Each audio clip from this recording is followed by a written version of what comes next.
Date of poll 12th November and date of counting 8th December, and the entire process is completed by 10th of December. So again, through you with the appeal to all the voters on behalf of all of us to come and vote in the state of Himachal, I hand over to Shefali ji back. Thank you. We'll take questions. Neeraj, आप शुरू करें.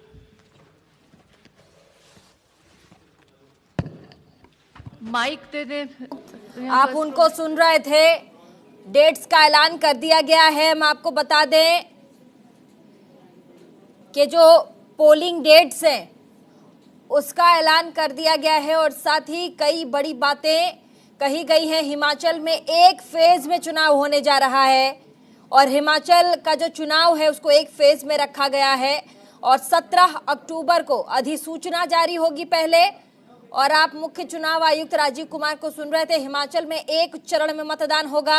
12 नवंबर को विधानसभा चुनाव है हिमाचल प्रदेश में.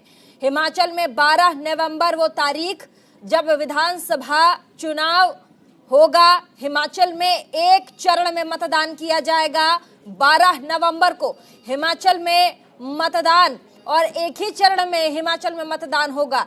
मुख्य चुनाव आयुक्त थोड़ी देर पहले प्रेस कॉन्फ्रेंस कर रहे थे. तमाम बड़ी जानकारी चुनाव को लेकर दे रहे थे और ऐसे में हमारे साथ बातचीत करने के लिए जो पत्रकार हैं, कई पत्रकार हमारे साथ जुड़ चुके हैं. एक बार मैं नाम बता देना चाहूंगी आपको.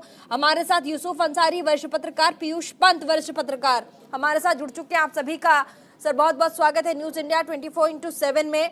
और ऐसे में आपने देखा डेट जो है अनाउंस कर दिया गया है और सुबह से गहमा गहमी चल रही थी कि शायद गुजरात और हिमाचल ये दो स्टेट्स होंगे बड़े स्टेट्स जहां बीजेपी इस वक्त जो अपनी निगाहें हैं वो गड़ाए हुए हैं और ऐसे में दोनों ही स्टेट के जो डेट्स हैं वो आ जाएंगे. लेकिन फिलहाल गुजरात के डेट्स को टाल दिया गया है. हिमाचल में एक चरण में मतदान कराया जाएगा. 12 नवंबर वो डेट है जिस दिन हिमाचल में मतदान होगा, विधानसभा मतदान. और ऐसे में 8 दिसंबर को वोटों की गिनती भी होगी. 8 दिसंबर का दिन है वो जब वोटों की गिनती भी होगी. सबसे पहले शुरुआत में करना चाहूंगी यूसुफ अंसारी हैं. यूसुफ अंसारी साहब, सबसे पहले शुरुआत मैं आपसे करना चाहूंगी.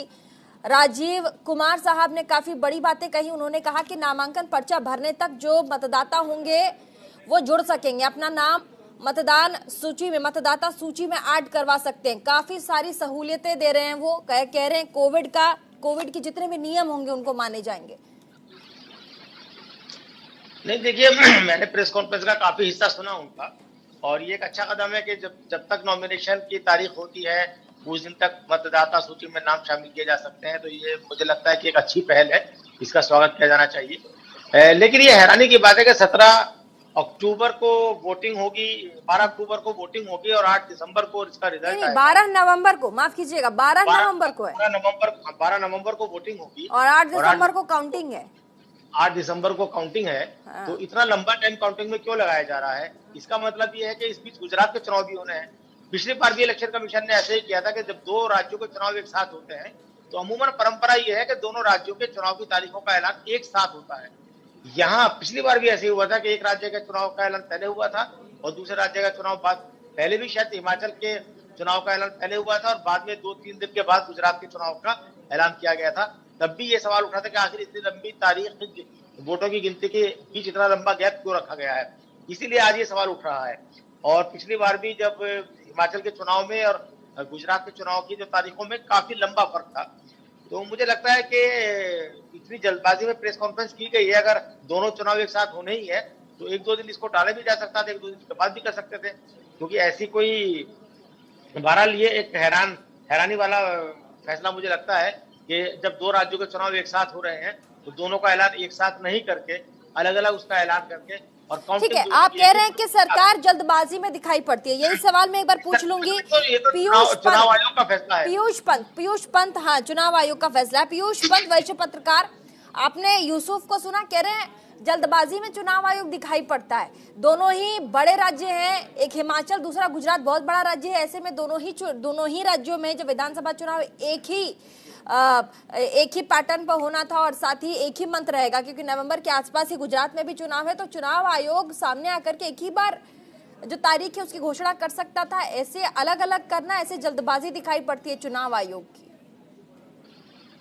देखिए प्रीति जी, ये हमने पिछली बार भी देखा था और कायदे से तो देखिए, क्योंकि 1 महीने का फर्क है दोनों विधानसभाओं जो अवधि समाप्त होगी। थोड़ा जनवरी में तेज जो है बोलेंगे कि जनवरी में हिमाचल की जो विधानसभा की वो अवधि समाप्त होगी और फरवरी में जो है गुजरात की। तो निश्चित रूप से दोनों के बारे में ये घोषणा कर देनी चाहिए थी। लेकिन इसमें देखिए सबसे महत्वपूर्ण बात यही है कि चूंकि अगर अभी भी गुजरात की घोषणा कर दी गई होती डेट्स की, तो मोदी जी कह लीजिए उनको तमाम जो है वहां पे योजनाओं की जो है कि वो घोषणा करने का मौका उनसे छिन जाता। और यही कारण था कि पिछले बार भी हमने देखा था कि पहले हिमाचल की तारीख डिक्लेयर कर दी गई और उसके बाद गुजरात की नहीं, सुबह से उगापो की स्थिति है पंत साहब, और ऐसे में दलीलें भी दी गई, सूत्रों के हवाले से खबर भी था कि हिमाचल में क्योंकि